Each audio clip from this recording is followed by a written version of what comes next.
David's not mentioned. No, I'm saying is it talking about how brothers get raised up and get the oil poured on them? That's what I'm asking. Not really. All right. So get me one of y'all priests on the line. Get me when Samuel anointed Saul.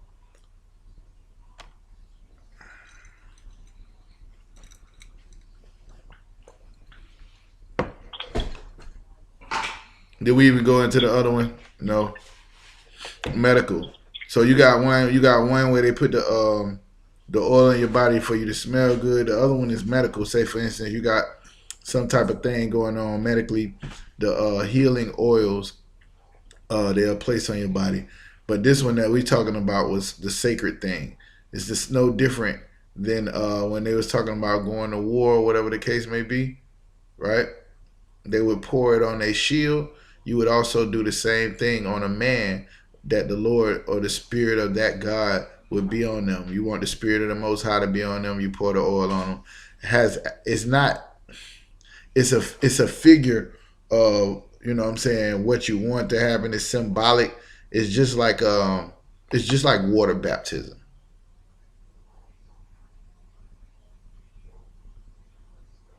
You understand? The only difference is the Lord came up with a new baptism. He didn't come up with a new way to anoint. You still do that the same way you always did it.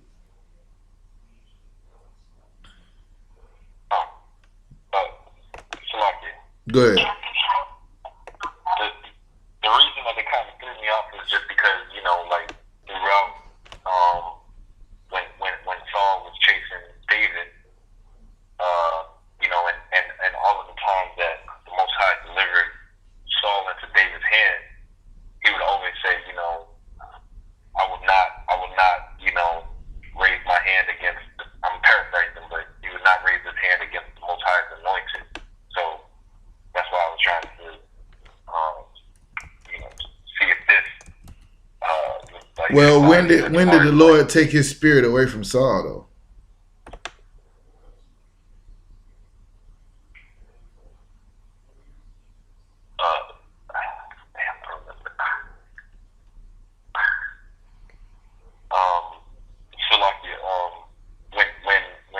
You can look it up.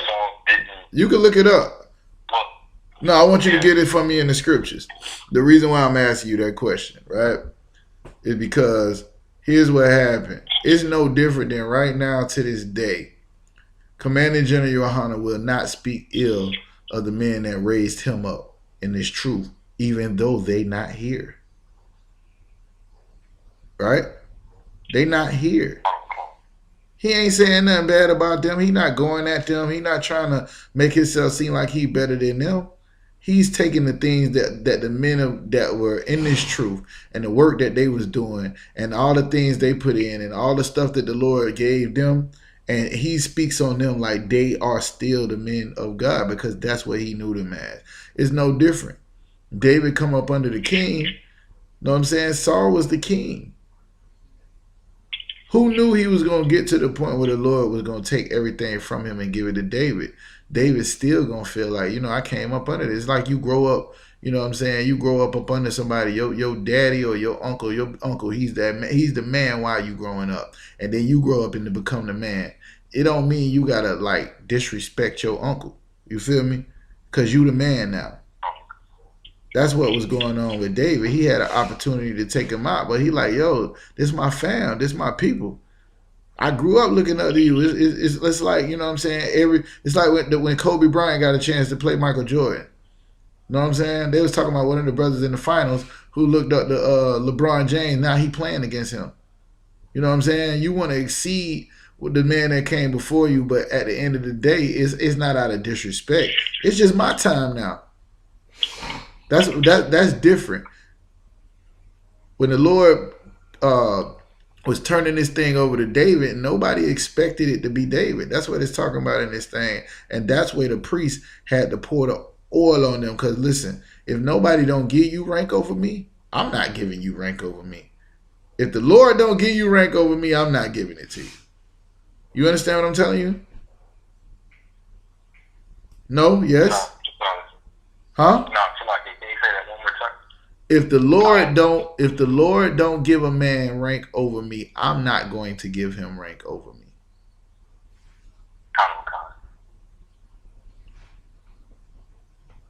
You need an example. The example would be me and this brother that's sitting in the room right now. In the world, I would say yes, her to him. Just because he older than me. But the brother is humble enough. Like, it's like when I first met Captain REI. He was like 16, 17 years old. I went to my first Passover. He like an officer of 5,000. I'm like, so like, yes, sir. If I could, in the world, he a kid. In here, he's a grown man. He deserves the honor because the Lord placed him over me. You understand? Come, come. That's what was happening with David.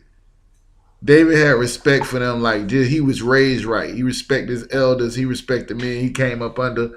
But at the end of the day, the Lord was giving him rank, giving him authority. Shall I guess, sir? Go ahead. To continue on the same topic, that the same thing happened with the three brothers in the book of Daniel when they got the Hebrew name, Shadrach, Meshach, and Abednego. You say, did the same thing happen? I don't know. We could go and see. Did they get anointed? No, I don't know. Oh, it don't say specifically that they got oil poured on them, but it just says how their names changed.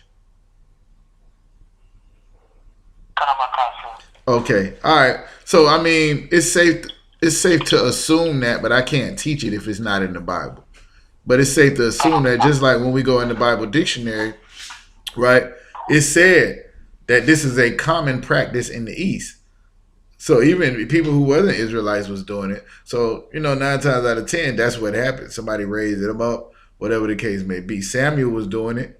But then when you look at all the time, like Saul name got changed to Paul. You know what I'm saying? It's a lot of people name got changed in the Bible.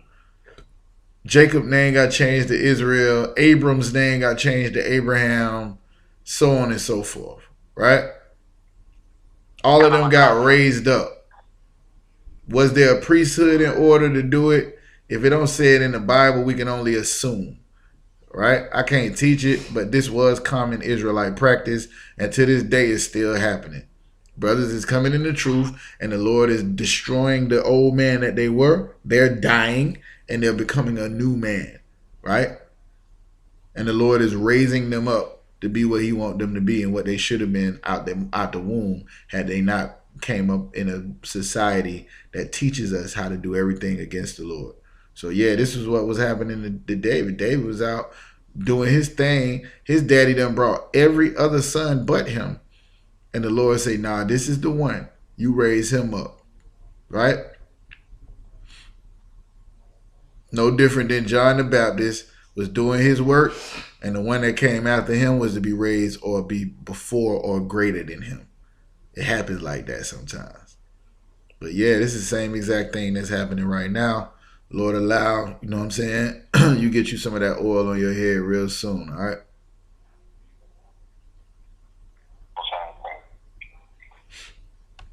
All right. Go ahead.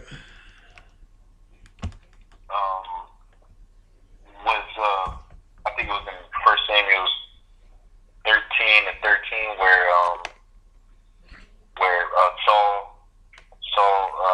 Samuel told Saul that he didn't keep the commandment of the Most High.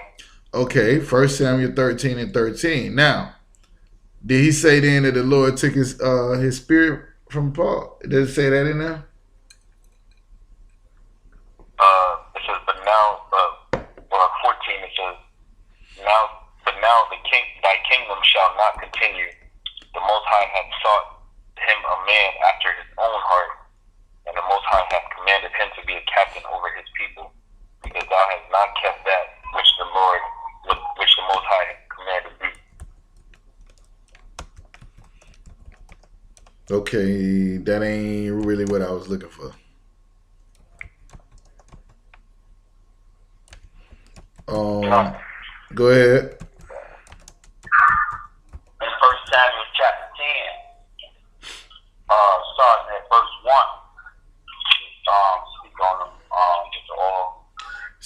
All right, give me that, but somebody give me First Samuel chapter 16. First Samuel chapter 16, go to like verse 11 or 12. Let me get there. Oh, we in First Samuel chapter 16, ain't we? All right, yeah. Go down to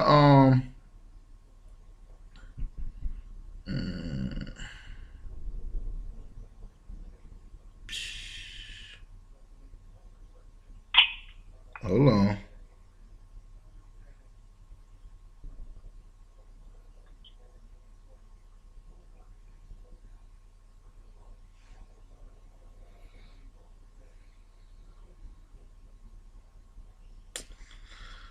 Oh man, there it is right there in verse 14. So look, where we was at, what verse we was on? Verse 13, right? Then Samuel took the horn of oil and anointed him in the midst of his brethren, and the Spirit of the Most High came upon David from that day forward. So Samuel rose up and went to Ramah. Read verse 14.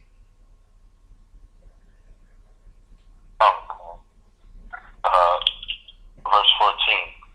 But the Spirit of the Most High departed from Saul, and an evil spirit from the Most High troubled him. There it is right there. There it is right there.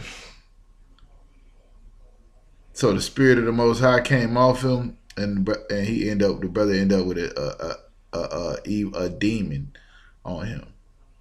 So there it is right there. That's what I was looking for. It's right there in the same place where we at.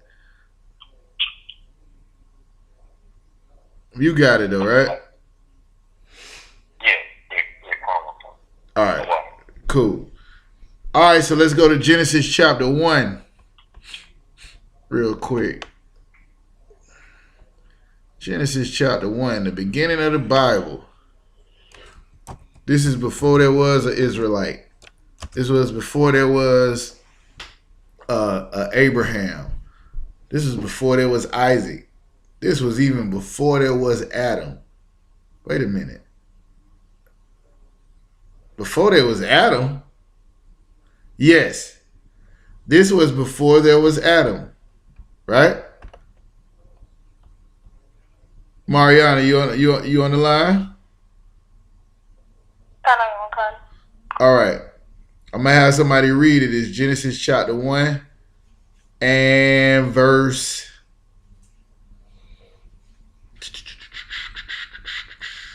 Let's start at verse 21. No, let's start at verse 20. We wanted the priest. Go ahead. Come on now. Genesis chapter 1, verse 20. And God said, let the waters bring forth abundantly the moving creature that have life, and fowl that may fly above the earth in the open firmament of heaven. So God is saying right now we about to give like all the other stuff was like he set the light from the darkness and the day and the night, and then he got the water and he got all the firmament, which is the air and all of this other stuff, right? And he putting together this thing piece by piece. So now we at the part where he's bringing life on the earth, and the birds that fly in the air and the open firmament and the moving creatures and things that have life. Now he's starting to create things that have life upon the earth. Go to verse 21. Verse 21. And God created great whales and every living creature that moveth, which the waters brought forth abundantly, and their kind, and every winged fowl after his kind. And God saw that it was good. All right, stop right there. So now he bringing forth fish, right? And birds, which is winged fowl is like another word for a bird. He bringing away fish and birds and all these things upon the air. And guess what? He still ain't created. He still has not created a man. Now, when he's bringing these things, let me see if it say it right there. Nah, I don't say it right there. Keep reading. Come. And God blessed them, saying, be fruitful and multiply, and fill the waters and the seas, and let fowl multiply on the earth. And the evening and the morning were the 5th day. Verse 24. And God said, let the earth bring forth the living creature after his kind, cattle and creeping thing, and beasts of the earth after his kind. And it was so. All right, so let me, when you hear this creation story, right, taught to you by your neighborhood Christian church, how they teach it to you is God made 2 animals, right? He made 2 animals, and then those animals made the rest of the animals, right? God made 2 lions, and those lions made, and here in the Bible, though, it's saying he made a bunch of whales, a bunch of fish, a bunch of squirrels, a bunch of whatever, and those where he made males and female, right? And then he told them to multiply. So it wasn't just 1 or 2 things. Everybody understand that, right? He's creating life form. He's not just creating 2 of each thing and saying these 2 things are going to multiply. He's creating a bunch of them and telling those bunch to multiply. Y'all with me? All right, keep going. Come. Verse 25. And God made the beasts of the earth Nice and low. after his kind, and cattle after their kind, and everything that creepeth upon the earth after his kind. And God saw that it was good. So he made all the creeping things and the cattle and everything after their kind, meaning he made big groups of this, big groups of that, and he made groups of that. All right, go to verse 26. Come. Verse 26. And God said, let us make man in our image, after our likeness, and let them have dominion over the fish of the sea, and over the fowl of the air, and over the cattle, and over all the earth, and over every creeping thing that creepeth upon the earth. So it was already fish here. It was already cattle, like cows and everything else was here. Right? Birds, they already was here. There still is not a man. Now, the angels are like, the Lord gave word, let us make a man in our own image. Right? You see it say us there. It's not talking about it's more than one God. It's talking about God sent the word, his word, and the angels carry it out. The example Captain Shawar always used, you have the Trump Towers. Nobody want to talk about it now because we didn't know Trump was going to become the president, but he was saying this 5 years ago before Trump ever became the president. Got Trump Towers. Trump ain't putting out 1 brick on none of them buildings. Right?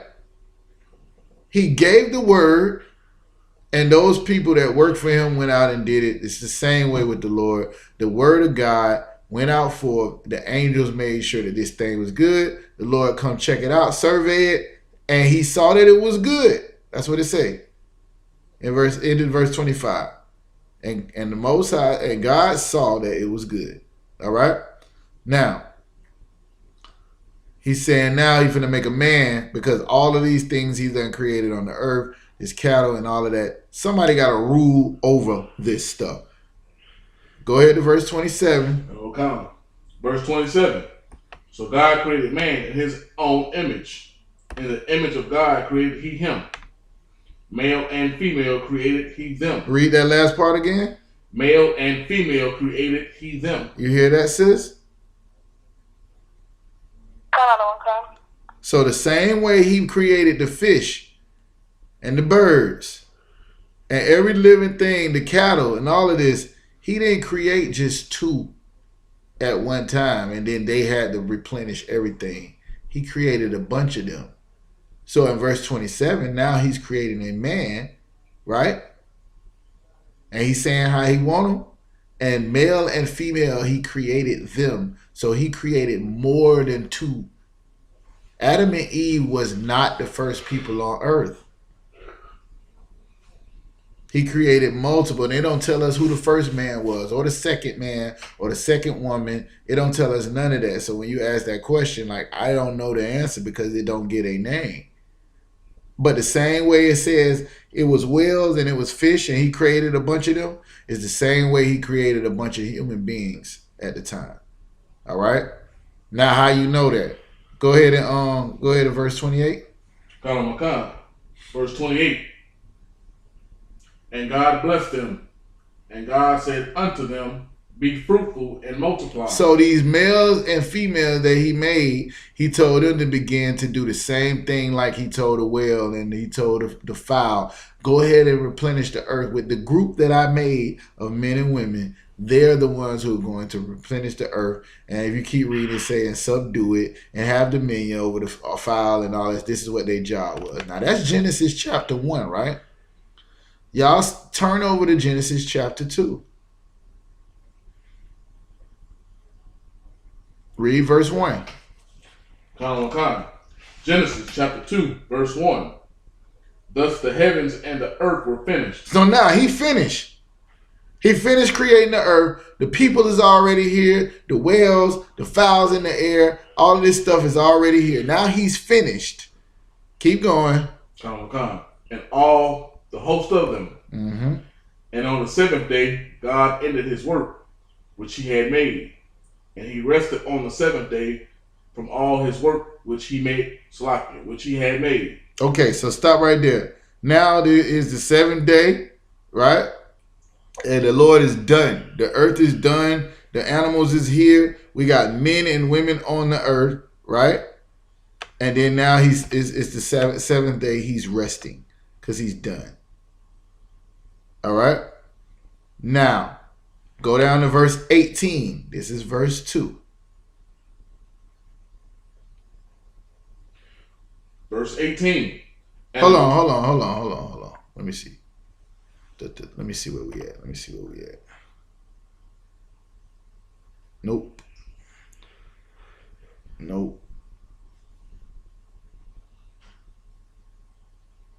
Give me verse 9. Verse 9. Mm-hmm. Genesis chapter 2, verse 9. And out of the ground made the Most High power to grow every tree that is pleasant to the sight and good for the food. The tree of life also in the midst of the garden, and the tree of knowledge of good and evil. All right. So now you got men, and he's separating the lands that's on the earth. You got the tree of knowledge, the tree of good and evil, and all of this stuff is inside the garden. Right? Verse 15. Come on. Verse 15. And the Most High power took the man and put him into the garden of Eden to dress it and keep it. So now what was the man's purpose? The work. To make sure this thing is good. You're supposed to have dominion over these fowls and all of this. So men are continuing to have babies and get married and do all these things just like the animals are replenishing the earth. They're doing it with people. Right? So then now he takes a man and put him in the garden to dress it and keep it. Keep going. Come. And the Most High power commanded the man, saying, of every tree of the garden thou mayest freely eat, but of the tree of the knowledge of good and evil thou shalt not eat of it. For in the day that thou eatest thereof thou shalt surely die. I think I'm missing something, but I wanted to get the part where he breathed the breath of life into. Where is that?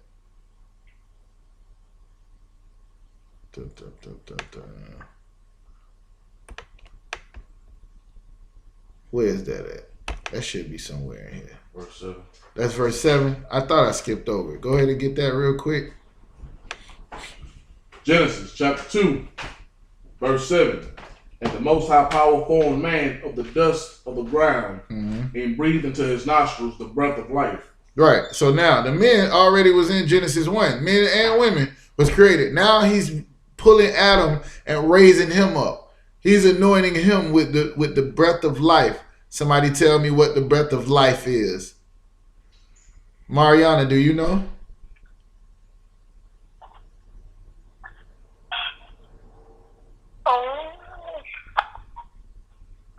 What's the breath of life?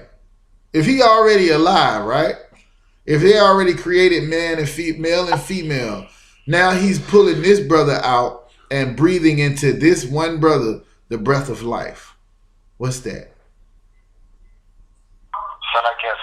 One second. Let me see if the sister can get it before. If you don't know it, don't worry about it.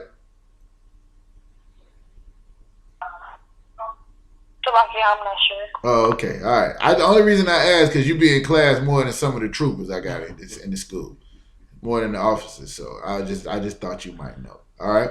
Go ahead, Moses. The law, statutes, and commandments. The law, statutes, and commandments is the breath of life. So what you had men doing before the Lord chose Adam to raise him up is living like the other nations live right now today. Living what they call them nomads. What they call them like Sasquatch. What they call them people? Neanderthals. Like Neanderthals. Meaning they was running around, sis, and whatever they wanted to eat, if they saw a bird or a pig or a cow, or they wanted to kill a human being and eat him, that's what they did. They was having sex with whoever they wanted to. They was doing everything because there wasn't no rules laid out. So now the Lord is raising up this one man that he put in this garden to dress it. He's giving him the breath of life, meaning the laws, statutes, and commandments. He's now telling him, this is what you can do. This is what you cannot do. The precept for that, Deuteronomy 30 and 19. Somebody get it for me real quick. Huh? Yeah, go ahead. Yeah, you gonna hold your spot. I just want to make sure y'all got a precept on it, so y'all say Kazak was saying something. You know what I'm saying? Somebody got it? Go ahead. Deuteronomy chapter 30, verse 19. I call heaven and earth to record this day against you, that I have set before you life and death. So this is Moses breaking this thing down. He just gave us the law, statutes, and commandments that the Lord said that we should live by. Deuteronomy 28 said, if we do these things, he's going to give us life, meaning abundant life, meaning the life, the blessings that come along with following the Lord. And then in 28:15, he said, if you don't, you're going to get death. And that was the curses that come with not following the rules. All right? So this is why the law, statutes, and commandments is life. Because if you follow them, you will live. Somebody give me Baruch chapter 4 real quick. Keep reading, Mashamar. Blessing and cursing. Therefore choose life, that both thou and thy seed may live. So if you're dead, how can you choose life? If you're alive, how can you choose death? This is showing you that this is speaking figuratively. This is talking about a specific thing. So when he breathes the breath of life into man, Adam was already alive. His mama had a baby. The Lord took that man, raised him up, and gave him the law, statutes, and commandments. Everybody understand? Another quick precept on the law, statutes, and commandments being the life that he gave Adam. Who got Baruch 4:1? Go ahead. I got the officer in here. Go ahead, priest. Baruch chapter 4, verse 1.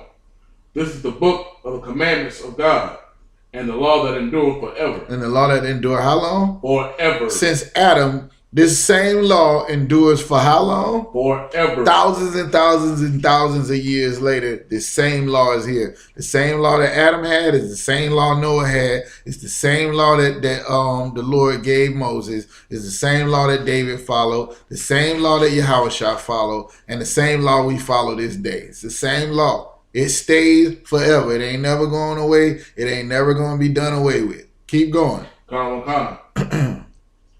And all they that keep it shall come to life. All they that keep it shall do what? Come to life. All they that keep it shall do what? Come to life. Come to life. Go ahead.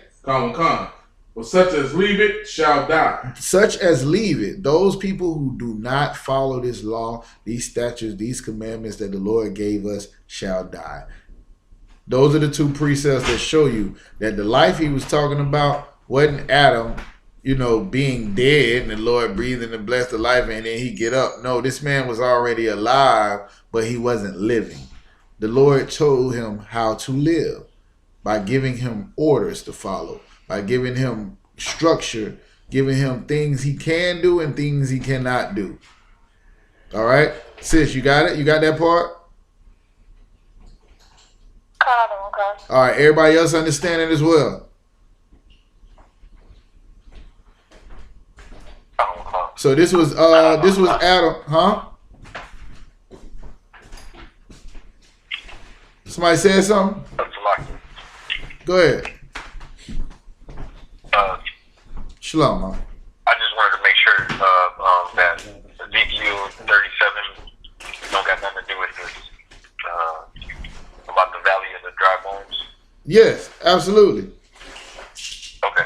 Same thing. Valley of the dry bones, same thing. You put into these niggas that's dead, the law, statutes, and commandments, and they get raised up and they become an exceedingly great army. That's absolutely what it is. Same thing. All right. Go back. Genesis chapter 2. We was at verse 7, right? Read it again. Come. Genesis chapter 2, verse 7. And the Most High Power formed man of the dust of the ground, and breathed into his nostrils the breath of life. Right. And man became a living soul. And man became a what? A living soul. Oh, he was already a living creature, right? And then man became a living soul. Go ahead. Come. Oh, no, we got that. Go down to... you can keep reading that. Go to verse 18 where I had you at. Come. Genesis chapter 2, verse 18.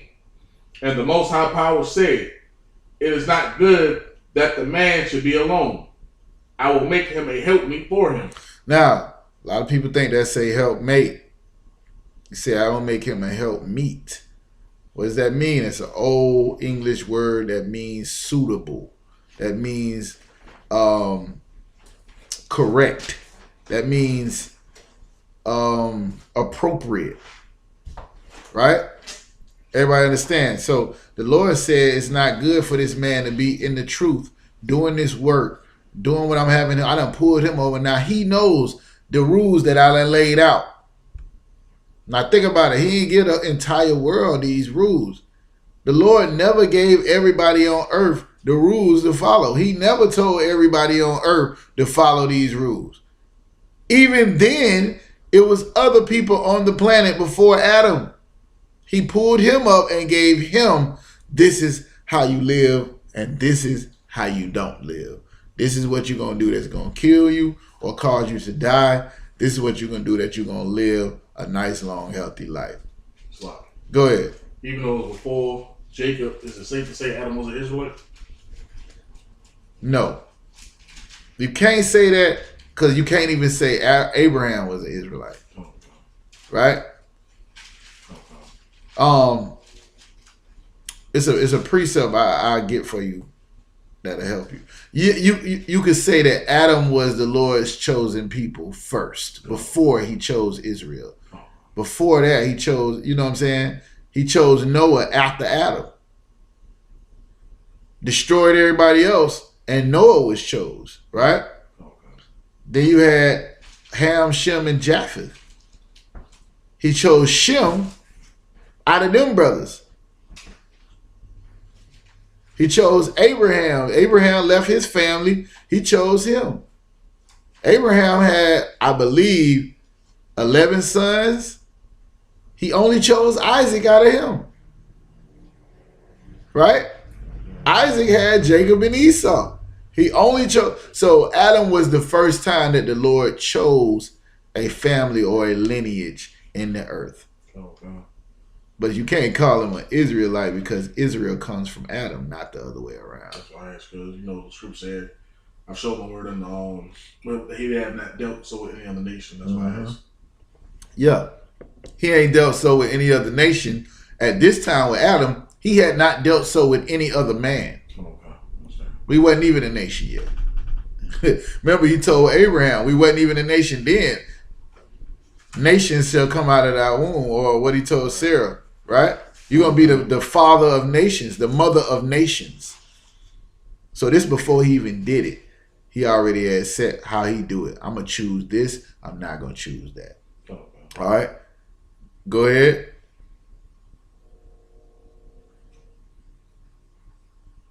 Verse 19. Tighten up. Verse 19. And out of the ground the Most High Power formed every beast of the field and every fowl of the air, and brought them unto Adam to see what he would call them. And whatsoever Adam called every living creature, that was the name thereof. Now look, this was all the way back in Genesis 1. Remember, he created all these creatures in Genesis 1, right? At the beginning of Genesis 2 and 1, it said he was done. It ain't till after that to where he pull a man out the dust and give him the law, statutes, and commandments, and then have him get control that he told men to have. The dominion over these beasts, to give them names. He brought them to him so Adam can say, this is what this is. This is what that is. Why is he giving them names? Why? What's the point? Anybody? Slacken. Go ahead. Because he made Adam to have dominion of everything. But why is Adam the one giving them names? What is the point of him giving them names? Don't overthink it. Y'all don't go off in the hallelujah world. Good slacking. Go ahead. To deem them clean and unclean? It's just structure. How am I going to tell you not to eat this animal when you don't know what this animal is called? How am I going to tell you that not to, be this or do this or to sacrifice something when you don't even know what it's called? It's this law, statutes, and commandments bring rank, order, and structure into the world of lawlessness and confusion. Think about it. Christians will look down on gay people, right? While they eating their rib sandwich. While they hating their brothers and sisters. They'll look down on a murderer while they stealing and sleeping with another man's wife or another a man that's not they, and they'll be righteous in their own eyes. What the law does is bring everything into its proper context. So like now, right? I can go 46 degrees, chin up to my mama and say, Mama, this is my wife and this is my other wife.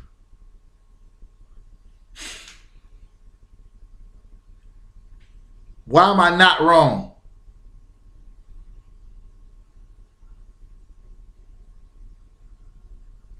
Anybody, y'all in the class tonight? I ain't preaching no sermon. Come on, I need some interaction. Like it. Go ahead. Oh, because you're not transgressing the law? Because I ain't transgressing the law. Show me a law that says I can't do it and I'll never do it. I'm not going to do it. Okay, the law says I can't do it. I'm not going to do it. As much as I love to do it, I ain't going to do it. I'm not. So that's what I'm telling you. The law, statutes, and commandments keeps the confusion out. Can you do that? People come and say, is it wrong to do this? Is it wrong to do that? Is there a law against it? Where there is no law, there is no sin. Right? So now the first thing he gives Adam is the responsibility of naming things and putting the earth in its proper place. And it starts with him. And then he gives him a woman. That's verse 21. Right? That's in his family to follow him that he's going to marry. And for this cause, a man must leave his mother and father and create his own family. Now, if you ask me who is the first woman or the first man in the truth, or who was the second person in the truth, I can tell you that was Eve. The first man in the truth was Adam. The second person in the truth was Eve, but I cannot tell you who the second person on earth was. You understand, sis? All right, Most High in Christ. Did I answer your question? All right, Most High in Christ. Any other questions?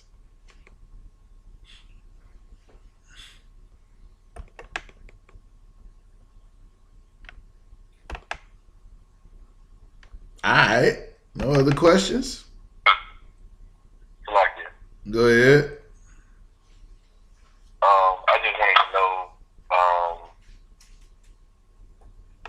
in Exodus 2:19, when Moses was helping the sisters with the shepherd, with the sheep, could we use that as a precept for, the Israelites being black because, they called him an Egyptian? Absolutely. I do that all the time. What are you talking about? Oh, you ain't been in that class. We ain't had that class? Yeah. You're going to have to get back to the basics. This Truth 101. So, you know what I'm saying? A lot of times I don't deal with the color because we do that a lot at camp. That's for brothers and sisters can walk by and say, you know what I'm saying? How is Moses mistaken as an Egyptian if he was a white man? Like that dude you see on the Ten Commandments. How would he be in the middle of Egypt and be mistaken as an Egyptian? You know, Paul was also mistaken as an Egyptian too. Right? Okay. So why was Paul, how was Paul mistaken as an Egyptian if Paul was a white man? He was a Greek, right? Christ's family took him into Egypt to hide him. How was he took amongst Africans if he was a white man?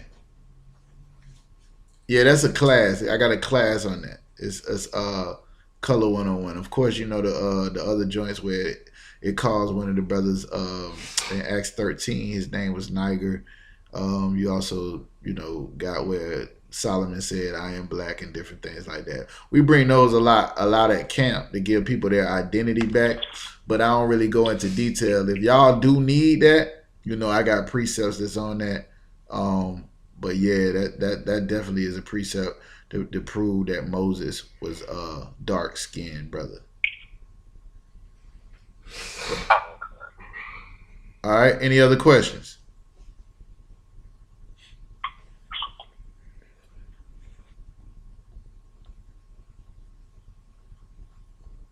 No other questions?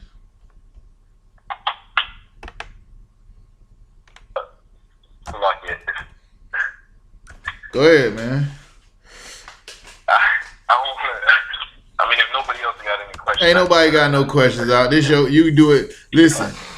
When there wasn't nobody else in the truth in Florida, my job was to call on Sundays for class to Captain Shawar, y'all. It was just me and him. And every question I had, I would ask. And if I didn't have questions, he would start asking me questions. So, you know what I'm saying? I had the privilege to have this man at my disposal to ask anything I thought about every week for 2 hours. You understand what I'm saying? Nobody else want to take advantage, that's fine. I'm gonna do my job. What? Give me the next one. So when Moses was speaking with the Most High in Exodus 4:14, and it says the anger of the Most High was kindled against him. And I looked up the definition of kindled, and I'm not sure if I found the right definition or I just don't understand how.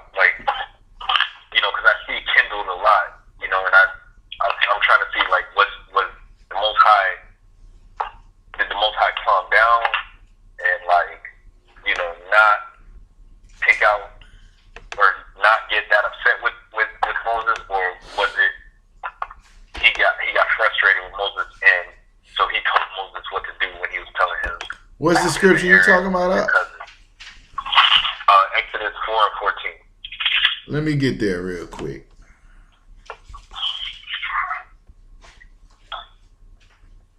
I think you asking a language question. Am I right?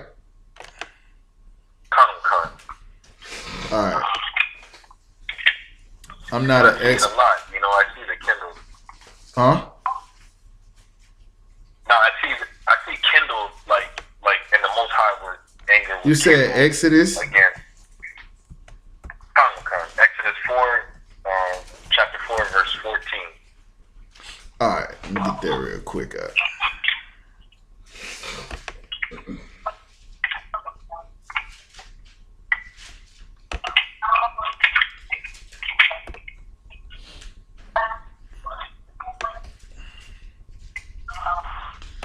All right. So when they say the anger of the Lord was kindled against Moses, like if you just heard that without looking it up, what would you think?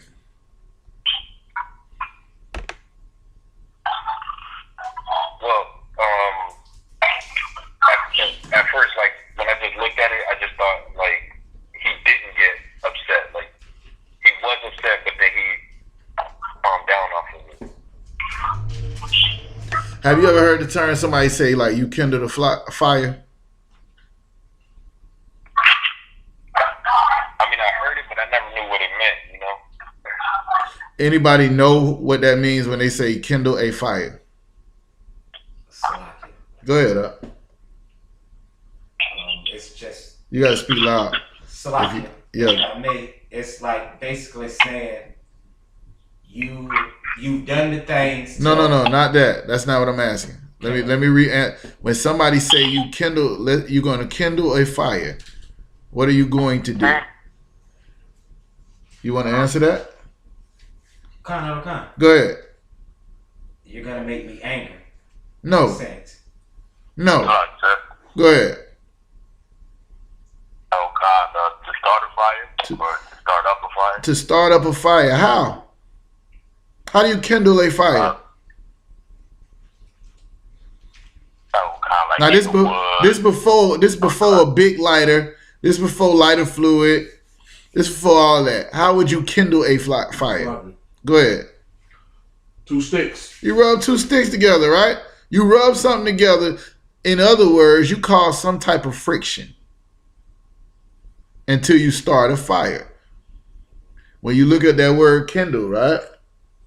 Junior, you say you looked it up. What'd you come up with? It came up with like a rouse. Where'd you look that up at? You looked that up in the Bible dictionary? No, it's lucky. I looked it up in the Merriam. Go ahead and get it. Go ahead and get it. Somebody else check for the Bible dictionary, right? See what we got going on. I already got the Hebrew word up. See in here, like hey, look, y'all don't want to ask no questions, so I give y'all some homework. You're gonna learn today.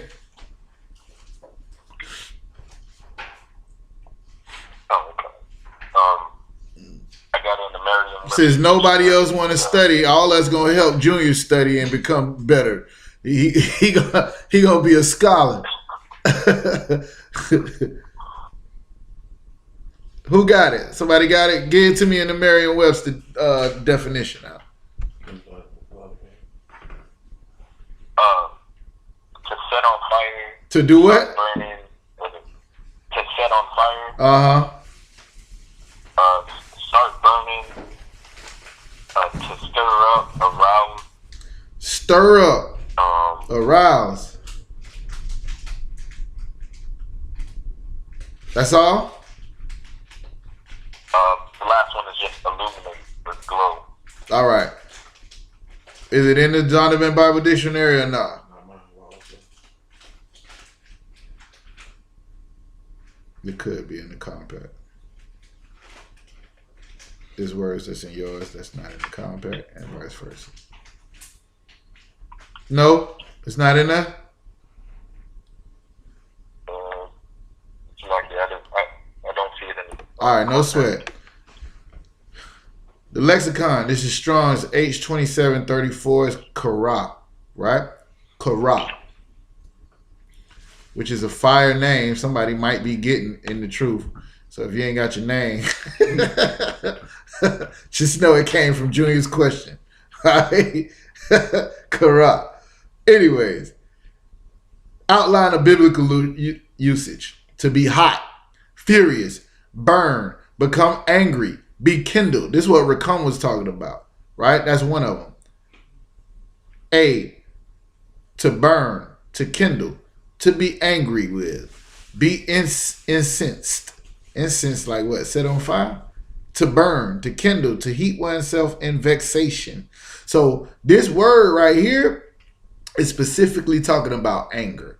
So when it's talking about you done kindled the anger of the Lord, it's like you done set him off. You done rubbed them sticks together. You done caused the friction that's going to start a fire. That's what this word is talking about. So when it says, where we was at? Exodus 6 and Exodus what? 6 and 14. Exodus 4 and 14. Exodus 4 and 14. Go ahead and read it. And the anger of Yahweh was kindled against Moses. So And he what? said, So what is "It's this? not Aaron." So what is this saying about how the Lord felt about Moses?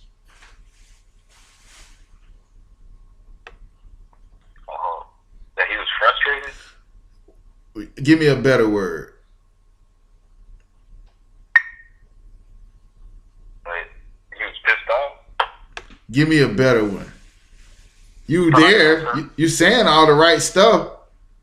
Say it the way an Israelite would say it. He was hot. The Lord was hot with Moses. That's exactly what this is saying. It ain't that deep. Oh, okay. All right. Go ahead. Somebody said Salaki on the line. Oh, y'all just were trying to answer the question. Shalakia, sir. Go ahead. If we go back to Genesis chapter 2, verse 7, Yeah. and the Lord God formed man of the dust of the ground. I know the dust means he took man and formed a low state, right? That's correct. But when there's somewhere in the Bible he was talking about man, you are dust, and the dust you shall return. Is it the same meaning, or Fa- can I have a breakdown? You of said, that? yeah, you got to give me that scripture. You said man have thoughts and thoughts are evil. Is that what you said? Just, I don't remember exactly, but he said, Okay, and the yeah, dust yeah. You shall return. I know. When you said that, I thought about where it says the mind, the heart is evil above all things. Who can know it? Or your mind is evil. I don't know if that's what you're talking about. But you would have to get it for me in order for me to break it down. But I mean, it sounds similar. Yeah, go ahead.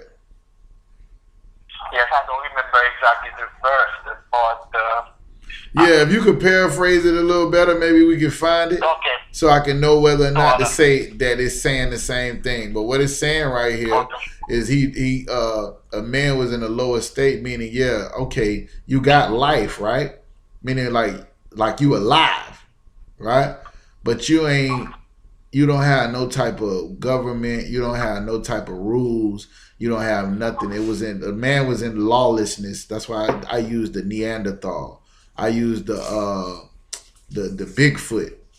I used the whatever. It's like a man would be like a dog. A dog get hungry. A lion catch you. He not finna cook. He not finna put seasoning on it. He not gonna. You know what I'm saying? Like a man wasn't what you know a man to be now.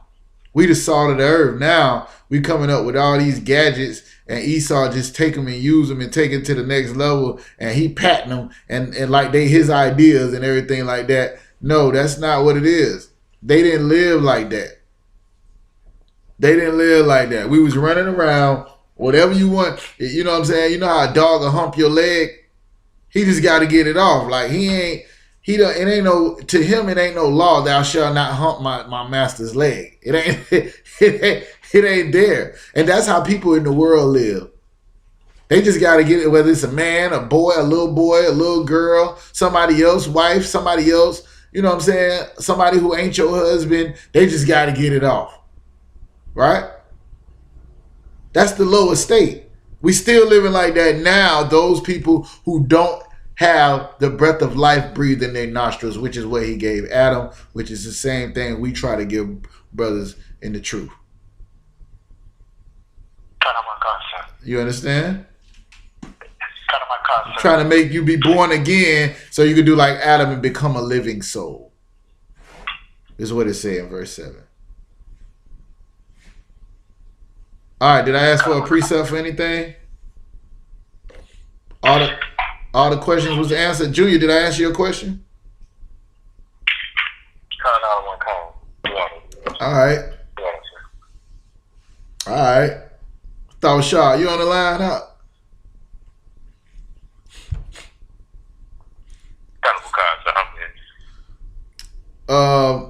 If you don't mind me asking, how many Passovers you been to?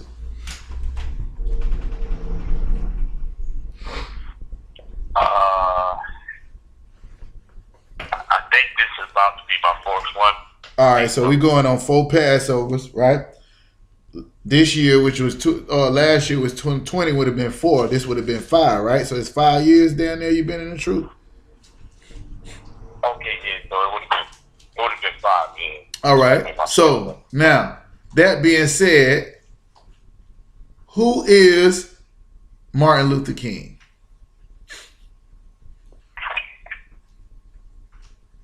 Martin Luther King, he's a dreamer. Nah, yeah, whatever, however you want to break it down. No, matter of fact, Salakia, sis, Mariana, you on the line? Before you answer that, though, Shab, sis, you went to school, right? In school, who did they teach you Martin Luther King was? Let me say it like that. What they say about Martin Luther King in school? I think they taught us that he was a black man who wanted freedom. Right. Who wanted? Like he wanted to be the white people. He wanted to what? He wanted to be like the white people. Since you saying that like a sister in the truth, that ain't what they taught you. They didn't say he wanted to be like the white people. You are your father's child. Nah. Okay, go ahead, Ricco. Give it to me. Salakia, Adawan, if I may, Martin Luther King III, his son is still living, and I believe they taught us the same thing what his son is. He's a social rights activist. Civil rights activist, what they said about a civil rights activist. And what did he mainly teach, or what did he mainly fight for? Anybody? Young, check this out real quick. Come here. Right. This bothers me. Salakia. Let me. All right, so just stay there. You can see my screen, right? Oh, God. All right. Now I'm on the Bible app, right? Look, this is what's flashing. This is so, yo, is that bow? Look. You know what that is. I know. I'm just saying. I just wanted somebody else to see that. That's what's been going on for the past whatever. Right? Salakia. Go ahead. They taught us he fought for the opposite of what we're getting now. For us to be in unison with our oppressor and be loved by our oppressors. Okay. Anybody else? Go ahead. They say he fought for civil rights. Right. For who though? Like, what was he trying to? What was his main goal? What was Martin Luther? According to what they taught us in school. Now I'm saying this because I'm a Judite. I don't know what they taught them good schools over there in Haiti y'all went to. That way y'all. Yes, we do. Well, y'all spoke French and not. Well, y'all spoke French and not Creole. Exactly. I don't know what they talk about that, did. But what they teach us over here in America is Martin Luther King fought for equal rights and justice and for integration and for all human beings to be treated equal. Is that what Martin Luther King fought for? That is that somewhat like what they told y'all? Anybody else hear something different from what I'm saying? That he was fighting for equality and justice so that all men can be created equal, like what it says in the Constitution. Ain't that what he was fighting for? God. All right. Now, y'all brothers and sisters is in the truth, right? Now, is that Martin Luther King, they call him Reverend Doctor Reverend Dr. Martin Luther King. He was a pastor, right? He had a church. And one of the most famous pastors in United States history. He moved people. If y'all listen to the radio today, if y'all watch the TV, living the dream and keeping the dream alive and all of this other stuff they were saying all day is about giving us equality with our oppressor, right? So now, I don't usually do this, Truth 101. I usually do this at camp. Some of these scriptures, like, you know what I'm saying? The brothers that go to camp with me, like, come on, here go Kazak again. Here you go again. Listen, you have to do this in the face of somebody who's supposed to fight for equality, because the Lord does not deal with equality. Right? Me, look, David was the youngest son. He got raised up over his brothers that day, and it was righteous. Him and his brothers wasn't equal. They wasn't equal. Right? There's rank, order, instruction, everything, and the Lord never intended for people to be equal. You don't believe me? Somebody give me 1 Corinthians 11:3. We did this yesterday. Go ahead, Racom. You had something? Oh, slack it. Go ahead. I was just finna say, according to what the third is, I think Martin Luther King Jr., what they taught us was he was more a global human rights leader. Nah, that ain't what they taught me. They ain't teach me he was a global human rights leader. That became after he became famous in America.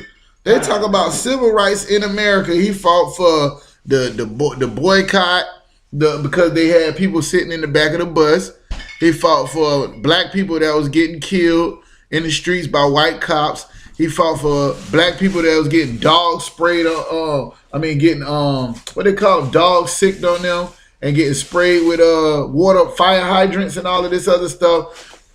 Right? They did sit-ins in order for black people to be able to go in white restaurants and to go to white schools, which is integration, and all of this. Ain't this Martin Luther King? Am I off on this? That's Martin Luther King, right? You correct, sir. All right. So now, here's the part that they're not going to tell you. Here's the part that you won't understand unless you come into the I.S.U.P.K under commanding General YAHANNA. Unless you got the spirit of Christ. Let me ask y'all a question. Did YAHWH fight for equality?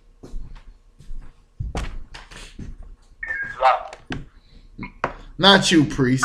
Let me give me a young man. Yeah, go ahead.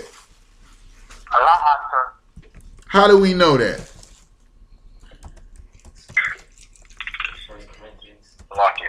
Go ahead. Because he called the Canaanite woman a dog. That's a good one. That's a good one. Give me something else.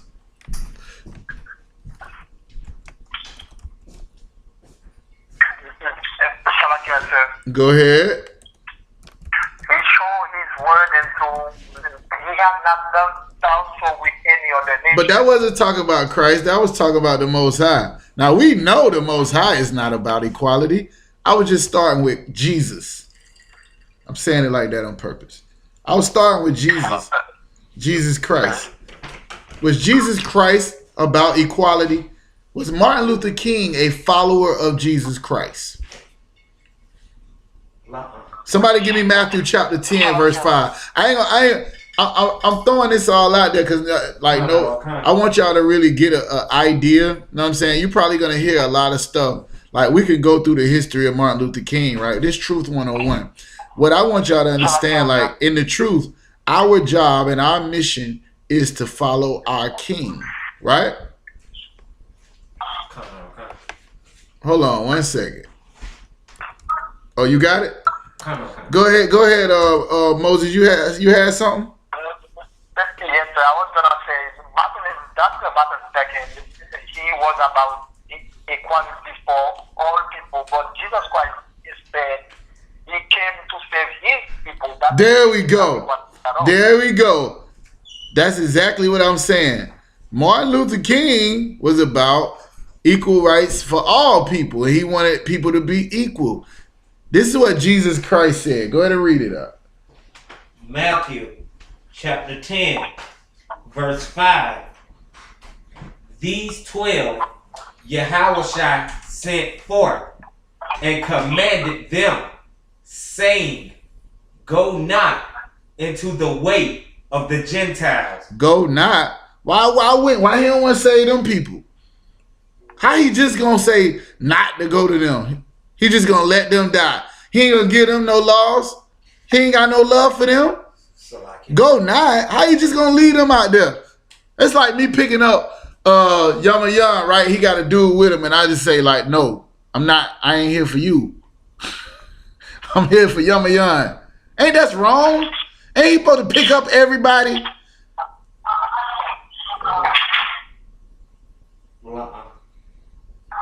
Keep going out. And into any city of the Samaritans. Don't the Samaritans need the gospel of Jesus Christ? Don't they need the love of God? Don't they need salvation? Don't they need to be saved from their sins? Why is Jesus Christ himself saying, don't go to these people? Salakia. Go ahead. You want me to finish reading and answer the question? You can answer the question. Salakia, I think because, I began to study history more, but the Samaritans were a mixed race that Israelites had began to sleep with and create a whole different nation of people, which you just said Christ didn't want. He only wanted Israel. I'll take that. I'll take that for the sake of time. It's a couple of things that's a little off on there, but you own it. You know what I'm saying? Go ahead. Jesus Christ knows that the people who have habitated the land wanted his people. There it is right there. That's it right there. Jesus Christ loved his people. They said what Martin Luther King said is he wanted to swim in the white swimming pool. The black swimming pool wasn't good enough for him. And the truth, we found out Martin Luther King was cheating on Coretta Scott with white women. All he had white women and orgies with all these people, right? The black woman wasn't good enough for him. The black pool wasn't good enough for him. The black schools wasn't good enough for him. The black buses wasn't good enough for him. He wanted to be like white people. Eat like them, sleep like them. That's what he wanted to do. Is there a precept in the Bible that says you should not do that? Yeah, we'll get to it. Keep reading on. Keep reading on. Recom. Matthew chapter 10, verse 6. But go rather to the lost sheep of the house of Israel. Christ only cared about, he didn't care about no equality, no other nations, being like nobody else. But the thing that he came to do in this earth, he only came to do it for his people. You don't believe that? That's Matthew chapter 1, verse 21. Somebody give me that real quick. Somebody give me Proverbs 33 and 31 before we get that. Proverbs 3 and 31. I have Matthew 1 and 21. Go ahead. Give me the Matthew 1 and 21 real quick. So we go for that's why. Huh? So then Proverbs what? 3 and 31. Matthew chapter 1, verse 21. And she shall bring forth a son, and thou shalt call his name YAHANNA, for he shall save his people. He shall save everybody. He shall save his people. He shall save white people. He shall save his people. Christ only came from their sin. For one nation of people. Christ loved black people. You want to talk about Black Lives Matter? Christ started the original Black Lives Matter. And there wasn't no white people marching with him. You know what the white people did? You know what niggas who was in power did when they saw that Christ didn't want to do it for everybody because they didn't want to lose their seat up under the Romans? They conspired against him to kill him. Somebody got the Proverbs 3 and 31? Go ahead and read that for me out. Proverbs chapter 3, verse 31. This is MLK versus the Bible, right? This is Martin Luther King versus what the Bible say. He said he wanted to swim in the white swimming pool. He wanted to drive and be like the white people, right? What does the Bible say? Read it. Envy thou not the oppressor. What? Envy thou not the oppressor. What does that mean to have envy for your oppressor? You want to be like them. Being who you are ain't good enough. You want to be like the people that you are oppressed up under. And the Bible says, do what? Envy thou not the oppressor. And do what? Keep going. And choose none of his ways. And don't do nothing that he does. Captain Cousins, I said something so heavy one time, I always repeat it. Y'all probably heard it a million times. He said, if you just do the opposite of what white people do, you'll be keeping the majority of the laws, statutes, and commandments just by doing that. If they say pork is the other white meat, you don't eat it, you'll be keeping the law. If they say lobster is a delicacy, if they say you eating snake and kangaroo meat is a good thing, that you should try it, just try it. If they say homosexuality is an alternative lifestyle, if they say, you know, whatever they saying, if you choose none of his ways and don't be like him, you'll be keeping majority of the things that God told us not to do, just off top. Envy thou not thy oppressor. What do you mean to envy your oppressor? Look at that white swimming pool. Look at that white woman. Look at that white man's car. Look how he rolling. Look how he wear that man bag. I want to wear a man bag like that. Choose none of his ways. That's in the Bible. But we celebrate a man who's supposed to follow Christ. And Christ loved his people. Christ ain't love his oppressor.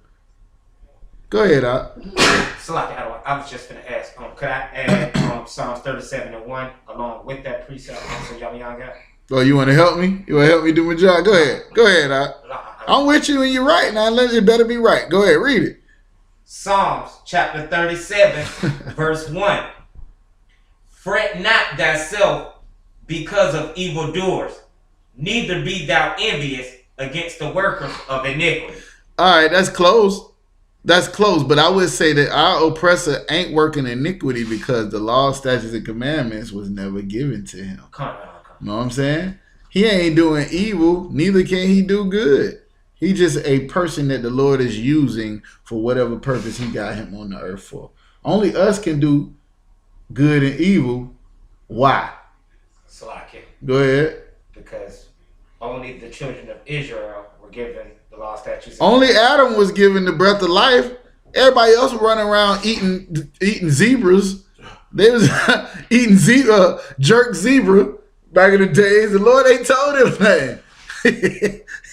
He told Adam. So now Adam got to follow these laws. Now, so since we brought this up, give me Psalms 147, 19. Let's see if this matches what if God himself, the Most High, if the Most High was about equality, like Martin Luther King was, if he wanted everybody, did God want everybody to be equal? Somebody, I asked for 1 Corinthians 11:3, right? We got that? All right, go ahead. Whoever got that.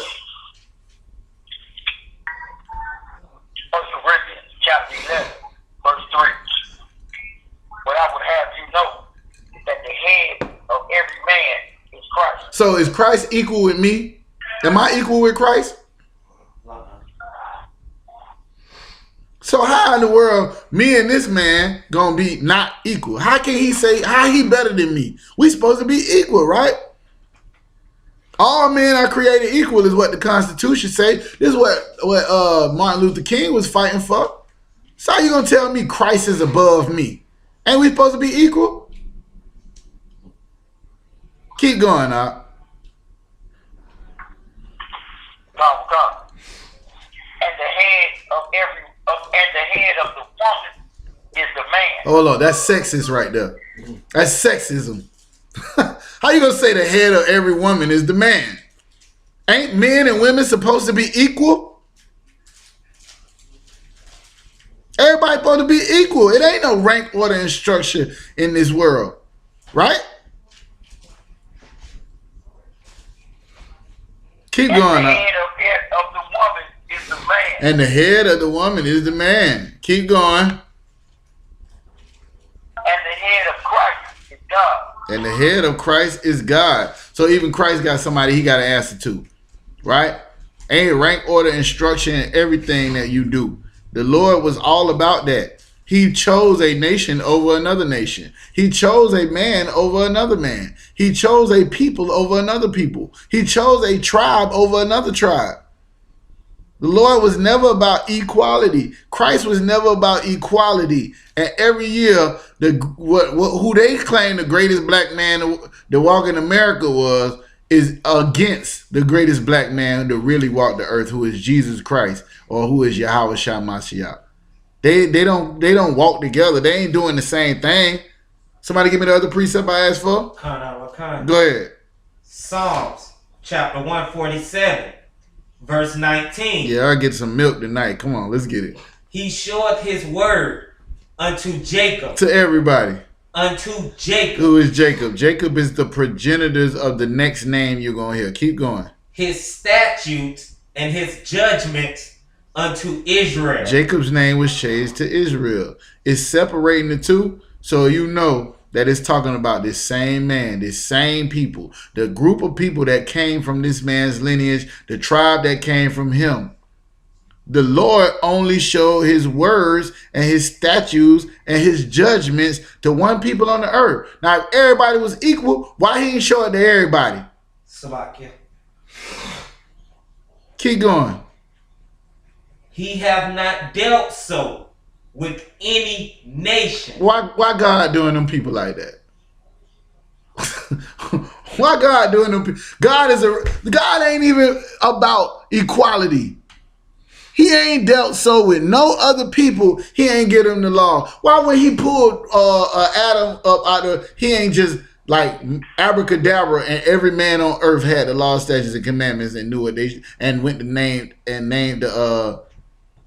the animals and tilled the earth and all this other stuff. Why it ain't happen like that? Don't God love all his creatures? Why he ain't make the fish and the whales to rule over the earth? Since we want to be equal.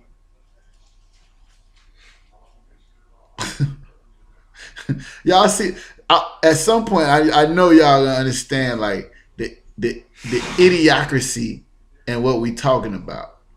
In every nation on the planet, you have those that rule and you have those that serve.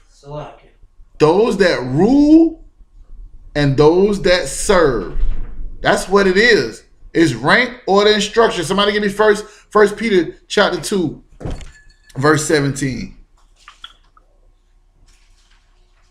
Tell you how we supposed to do this thing right here.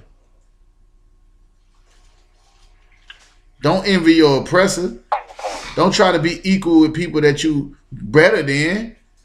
You go to Deuteronomy 7 and 6, it'll tell you that. You better than these people and you want equality.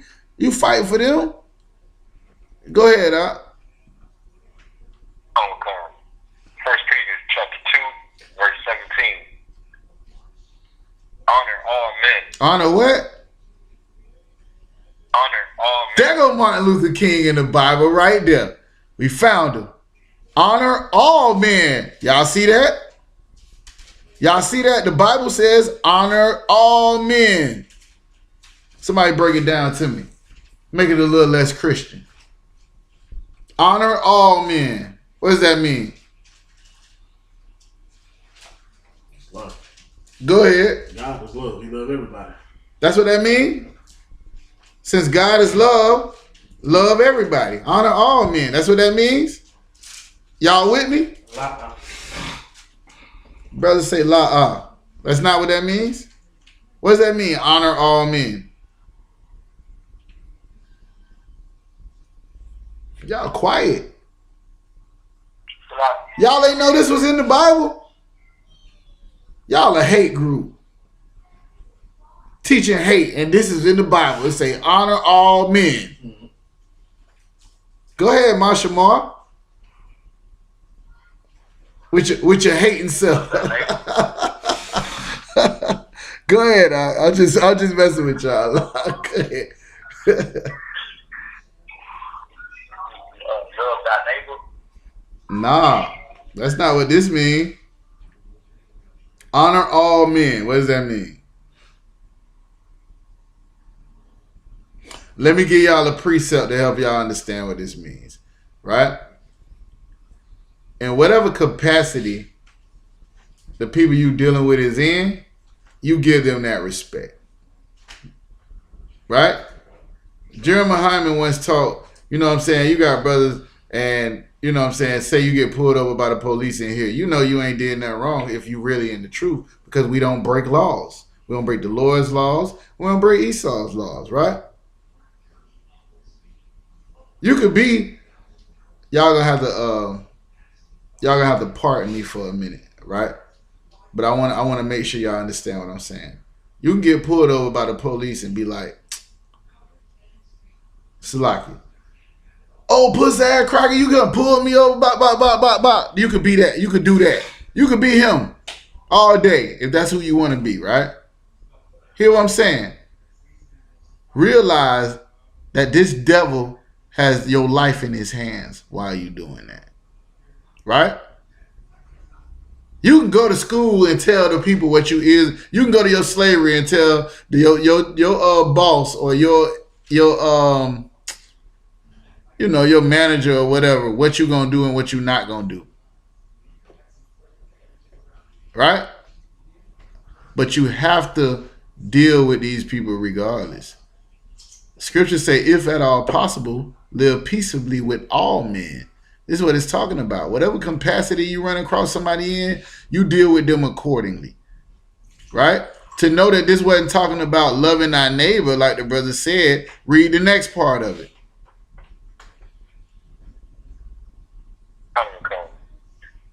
Love the brotherhood. Love the brotherhood.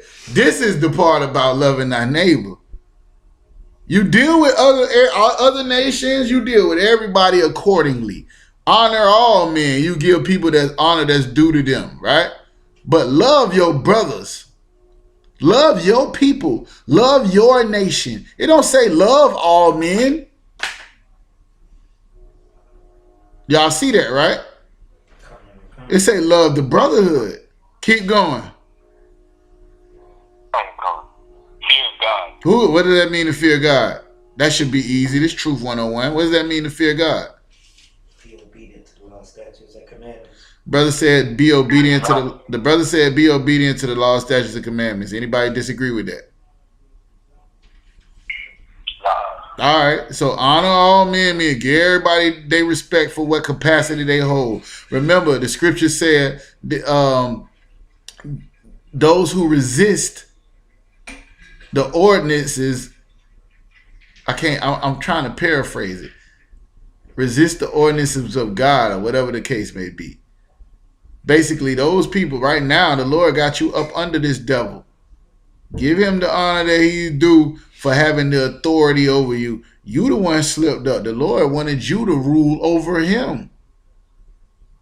He wanted you to rule over him, in which he would have had to honor you in the capacity you was in. When the Lord, when the scriptures be saying stuff like, servants, be obedient to your masters, right?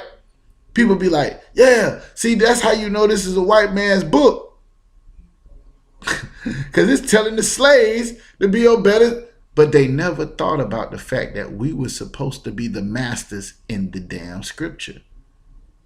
They never thought about that. We supposed to be the masters. Now, let me ask you a question. If you're ruling over somebody, wouldn't you want them to be obedient to you? Wouldn't you give them the word of the Lord? Fear God. Fear God. What's the next part, Junior? Honor the king. There we go. Honor the king, right? Now, we honoring all men. We fearing God. We loving the brotherhood and honoring the king. Who is your king?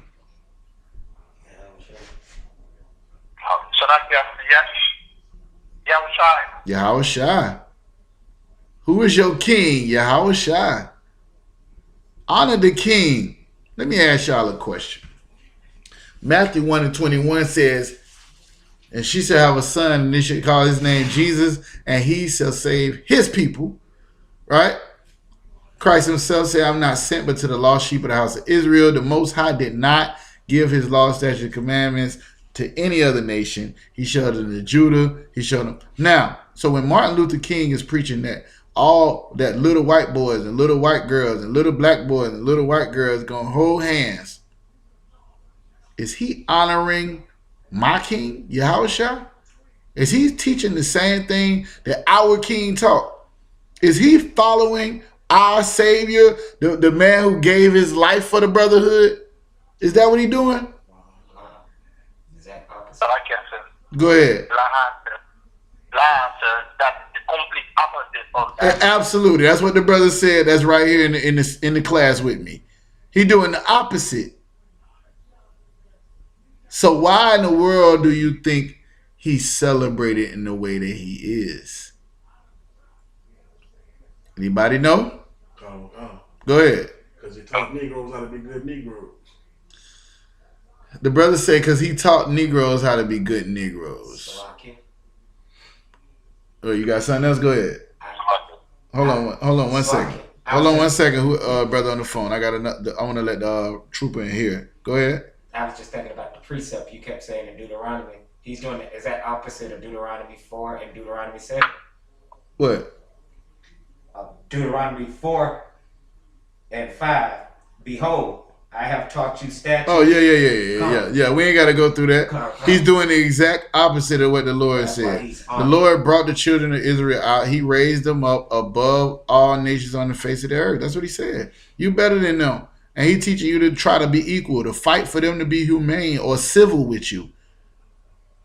Think about it. You got to fight for civil rights, meaning just for somebody to be civil with you. You got to fight and beg them and plead with them just to be civil. How you going to ever get some type of superiority in the earth when you got to beg somebody just to be civil with you? Think about that for a minute. He fought for civil rights. Please, Mr. White Man, be civil with me. Salaki. Go ahead, If I may, civil, wouldn't that be the beginning of a civilization? You can't have a civilization without being civil. Look it up. He fought for civil rights. Somebody look up civil. What does it mean for somebody to be civil? This is what he was fighting for. This is what the man. Now, what I say at camp, right? I ain't got to go through it in here with y'all because y'all in the truth. He fought to sit at the white man's table, to swim in the white man's swimming pool, to swim in the white man's women. Right stroke, left stroke. Salaki. He fought for that, right? And guess what? Go ahead. Go ahead, read it before I finish my thought. Relating to ordinary citizens and their concerns as distinct from military or ecclesiastical matters. So you ain't even asking for them to give you no type of respect or honor. You just asking them to treat you like a regular person. You gotta go and fight and get water hose, fire hydrant sprayed on you and dog sicked on you for the ass and beg the white man to treat you like a regular person. Think about that for a minute. Just to treat you like a regular person.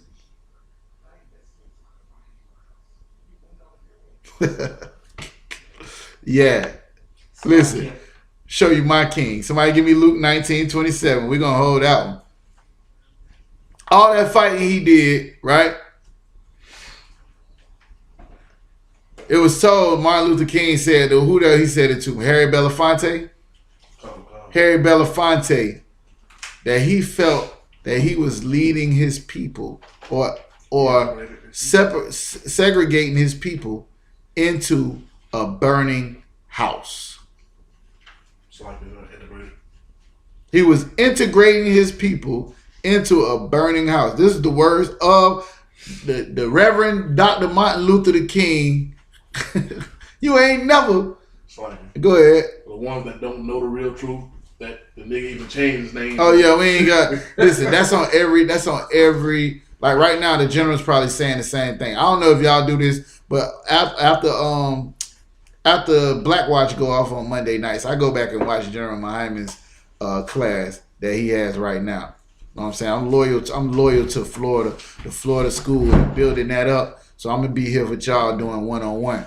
But I always go back, and I can almost guarantee you they going through that. You know, the brother's name was Michael King. I mean, Michael. His name wasn't even. Yeah, his name was Michael King.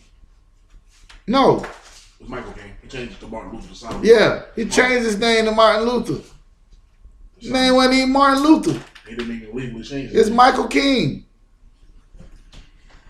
Do y'all know he ain't even write the I Have a Dream speech? That one killed me, and I came in. Wait a minute. Wait, hold on. What you say? You ain't not finna talk about Martin Luther King like that. Y'all know he didn't even write the speech. That nigga was doing a puffy. He was doing a puffy. Take that.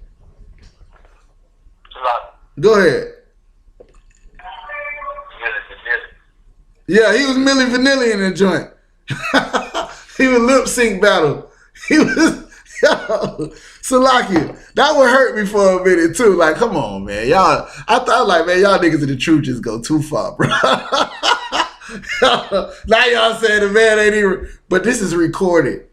It was written, they'll tell you the person name who wrote it. It was written by a poet or something like that, right? Another pastor, actually. Yeah, another pastor wrote it or something like that. Yeah, go ahead. It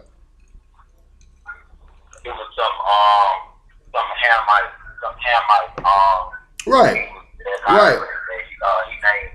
and the Hamite name was Martin Luther. Nah, I'm gonna be honest with y'all. Everything that I speak in is truth. I got from somebody else.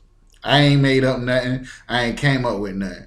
Because we one body. So he was within, you know what I'm saying, speaking. He had a speaking engagement, and they came up with something that sound good. Ain't nothing wrong with that. I just wanted y'all who ain't never heard that in the Truth 101 class to know, first of all, his name wasn't Martin Luther. It was Michael King. And second of all, he didn't write the I Have a Dream speech. He just said it. Now, let's get back to our king. Not Martin Luther King, my king. Right? What did my king say about equality? Was he about equality? Did he try to love everybody? Luke 19:27 says what? Luke chapter 19, verse 27. But those mine enemies. Hold on, wait. Who's this speaking? Salaki Adawan. This is red. This is Yahushua. This is Christ. Wasn't Martin Luther King a follower of Christ? Wasn't he a Christian? Meaning like Christ-like and a follower of Christ? Michael followed Clarence. He followed also, I ain't gonna even go into that, what his real religion was. It was Mahatma Gandhi. That's who he followed.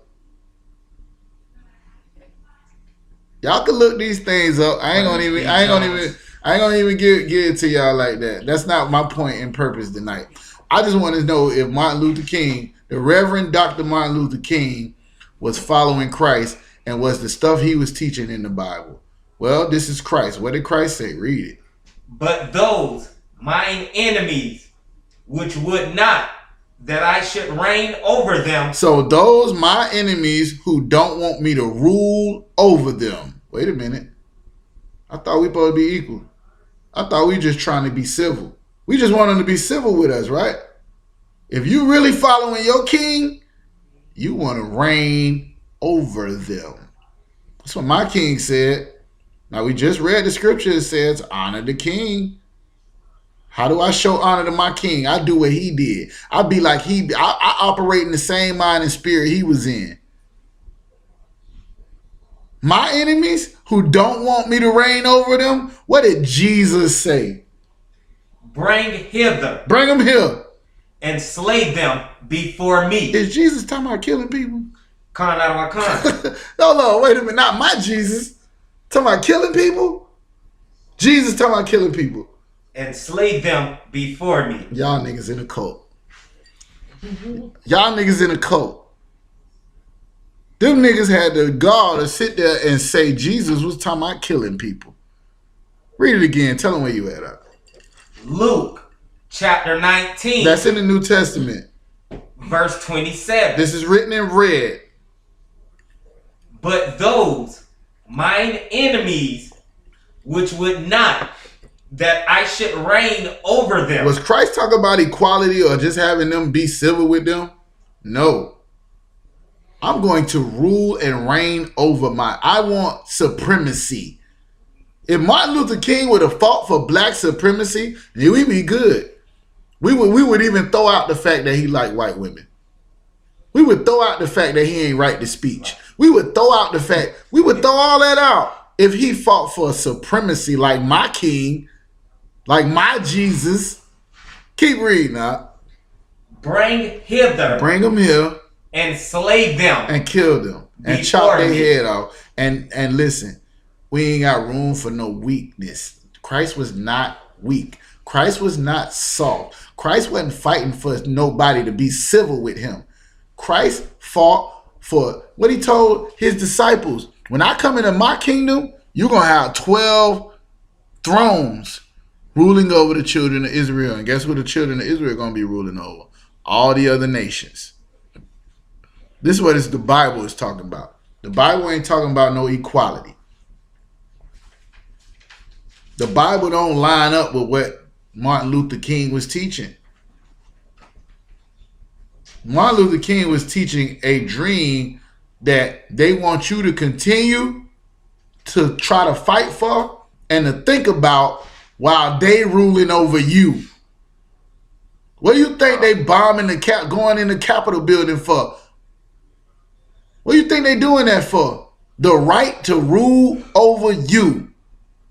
We don't think that the white man that's coming into power on the 20th is racist enough to rule over the black people. So we want the one that we know is racist to stay in power. That's why they fighting each other. Meanwhile, you fighting for somebody to be civil with you, to treat you normally. They're fighting for supremacy. Supremacy. Think about that for a minute. Go ahead, Doc. It's like, sir, when you said that Saturday at camp, as the Edomites was walking by, everybody was in agreement that you had just spoke these guys. I didn't make this stuff up. I got it from the king. Somebody on the line said, Salakia, I ain't smart enough to make this up. I'm not wise enough to make this up. This is in the Bible. It's in the Bible. What the brother was saying, what the officer was saying is, I said something similar to that about why they storming the Capitol is for the right to rule. And he's saying that all the Edomites that was out there was in agreement with what I was saying. Because they know. They know. Nigga, you will kill your brother over a block for who can sell the most crack over here on this block. But you won't go fight your oppressor for the right. to what the Lord said that you supposed to have. Be like Christ, all right? I'm going to leave it out with that. Anybody got any questions? So Go ahead. I was just going to say Most High Christ, because today is Clarence Jones Day, but everybody don't know Clarence Jones. That's the dude that wrote the speech. Oh, okay. All right. Yeah. Yeah. All right. Anything else with that? I'm going to pass the class over to Priest and Officer YAHANNA, all right?